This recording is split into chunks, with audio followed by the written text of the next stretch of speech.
my mother would tell me, people would say, "Why is he reading that?" Because I'd go to the library and check out 5 or 6 books, and it would be these crazy little books like Left Half Back or something about drag racing or whatever. And she always said, "I don't care what he's reading as long as he's reading." They would be these kind of fantasy kind of books or whatever, but I would read 4 or 5 of them a day. It was just exercising the reading. It wasn't War and Peace, but it was reading. And it got to where I would read like a page at a time instead of a word at a time.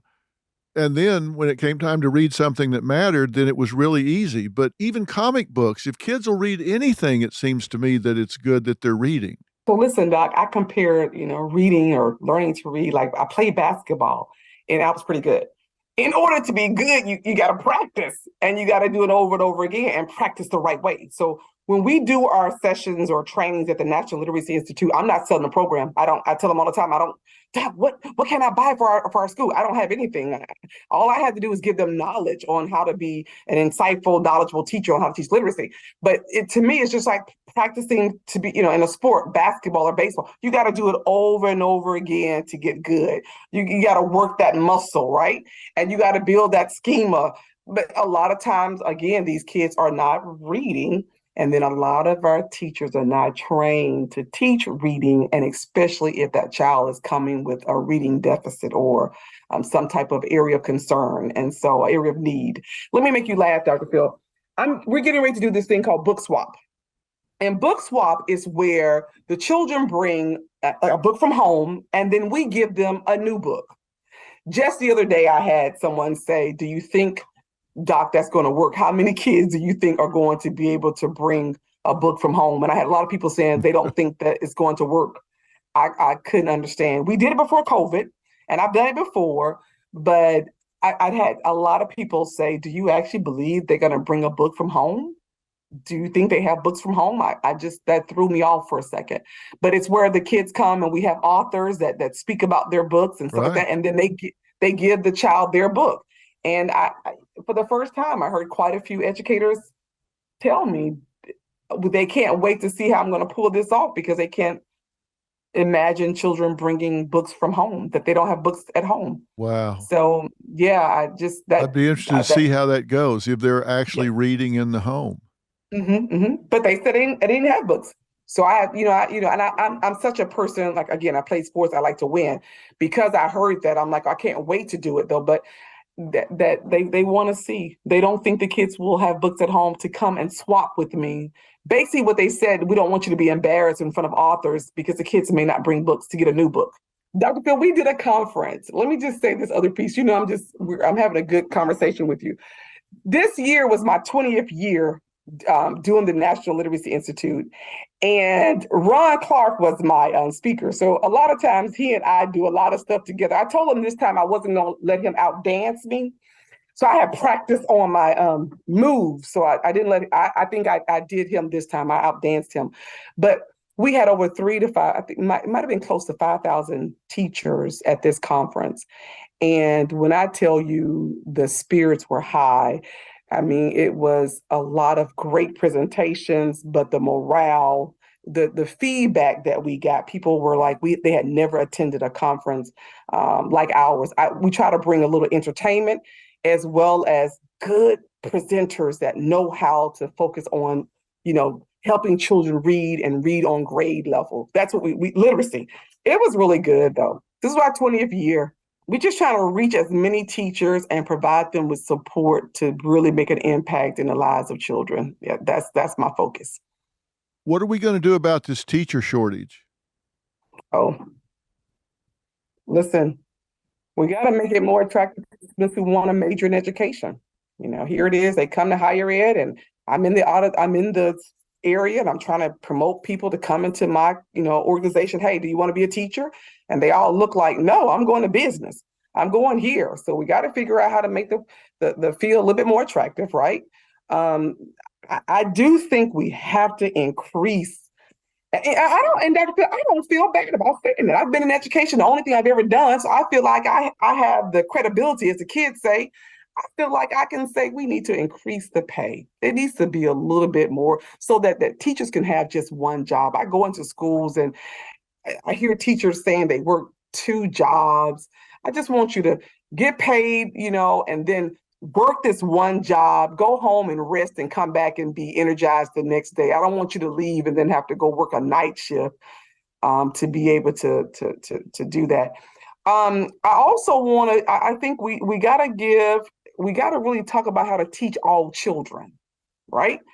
Dr. Phil, my first year teaching was difficult. I'm African American, but I had never been around groups that might have been from a lower socioeconomic status. Let me just put it that way.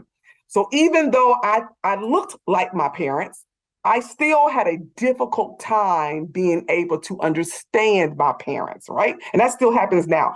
So we got to make sure that we understand how to do culture responsive teaching, how to make sure we can be able to teach students who may not look like you or that may look like you, but come from different backgrounds. I think that may help attract. And then I think we got to make sure that teachers have a voice. I hear so many teachers saying they don't listen to what I actually need in the classroom to increase the numbers. Well, have we got non-educators directing the educational system? Of course. I think, I'm going to get in trouble, but I think that's who tries to make all the decisions. You've never taught before. You think because you're in this certain role, you make these decisions, top down. Yes, I think that's one of the main problems. And then everybody has something to say when the school is not performing, but they never go to that school or to that source to get, what is needed. So yes, I do. A lot of people that are making decisions are non-educators. I do. Every teacher I've ever talked to with any depth gets into their own pocket to buy materials for their classroom. They bring stuff from home. They go to Hobby Lobby. They go to wherever they buy construction paper, they buy scissors, they buy materials, they bring things from home to make projects for the class. Now, they're not getting paid enough to live, but yet they're getting in their own pocket to go buy materials for the classroom. And then they have summer jobs, they have weekend jobs. Yeah. That just doesn't attract enough or the kind of people that we really need. Yeah. Yeah. And even the people that say they love, and it's a calling over their life to be an educator, they feel funny when, they discuss they would like to get paid more because people say we should do it. And we do it because it's a part of us and it's our calling. And we love doing it. But if I'm only making $60,000 and I'm having to buy all of these resources, it's just not adding up. And the time frame. Yeah, Dr. Phil, my mom, education, 42 years. And both parents in education, my mom did a little budget for me. So she said, okay, you're bringing home this amount of money. You have to subtract this amount of money every pay period so you can buy supplies for your classroom. So I automatically knew that I was going to have to, subtract this amount of money so that I could buy resources. I end up telling, when I was a chairperson of a department, I ended up telling the students, you may have to look at your own financial, money to be able to support some things in your classroom, like supplies to the students and resources.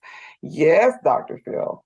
Yes, I'm telling you, they're leaving. Here it is. I'm coming in to do a parent night, and some teachers are leaving because they go to a second job and working on weekends. What do you think of this, what they're calling warm body? Dr. Phil, we talked about that. I saw all the little comments people made. We talked about that. Listen. I told you wouldn't go to a physician who had never gone to medical school. You just wouldn't do it. So why would I just put anyone into the classroom to teach? I just disagree. Go ahead and email me and tell me what you think about me, but you just wouldn't do it. If you were not feeling well or something, you would not just go somewhere and say, okay, you want to be a doctor. Okay, well, you know what? Work on me. That's just not, but we do that. And then Dr. Phil, everyone says they can be a teacher. Everyone. It's more than just teaching the content. It's teaching and managing and motivating and bridging. It's a whole lot of stuff. You got 30 different personalities in that classroom. You may have 5 to 6 different abilities in that classroom. Oh man. So it does something to me if I'm in the streets and someone has all the answers for us as teachers. And then they say, well, what I would do. No, no, do it first and then let me see. I went in, let me make you laugh. I went in last year and I did a model a lesson, right? I think I'm an expert. Dr. Phil, I went in to model a lesson with middle schoolers. I had never sweated so hard in my life. I was sweating. It did not go well. And I was modeling to teachers. And so I laughed because I went in thinking one thing, right? And the teachers they sat back like, Dr. Ingrid, what would you do? It was just, I ended up saying, you know what? Secondary is difficult. So let's figure out how to work together. And I told the principal, let's do something else because I now understand what this teacher is experiencing when trying to teach the students. And so my team and myself, we laughed about that whole experience, Dr. Phil. I tell you, it was so difficult going in. I said, I imagine what substitute teachers, how they feel going in. Yes. The students let me know quickly I was not the main teacher. Of I course. did ask, I had some problems with classroom management. I was surprised because I really had a good lesson. I had some students that just tell me they didn't want to participate. I had a student, and no matter how good the lesson was, I had a student to leave the class. I had to go out the class to ask him what was wrong. He did come back in, but this is what he told me. He said he didn't make the basketball team and he was in a bad mood. Mm-hmm. So I said, maybe next year you'll make the team, but hey, let's come back in the classroom. So yeah, Dr. Phil, it's difficult. And you don't know what they've come from at home either. So they all bring all of that to school with them. The only good thing that happened from that lesson is the fact that I found out that he didn't make the basketball team, and that's the reason why he was cutting up during my lesson. But we had a soft conversation about basketball and trying out next year and whatever case may be. Dr. Phil, he came back in the class and said, I'll do what you asked me to do. When I originally asked him to do something, he said no and walked out and said, you're not the teacher. And then when we went outside to talk about what was going on, he told me we came back in. Now that to me, with the principal and I talked about, that's a seasoned educator. A new educator would have thought, let me write him up. Let me put him out because he was disrespectful. But the issue was that he did not make the team. And a lot of times teachers don't realize these kids have feelings. These kids, some days they have bad days. He was having a bad day. And it's not necessarily a behavior problem, which we got to put him out and write him up and kick him out of school. But he didn't make the basketball team. And for some kids, playing sports is very important.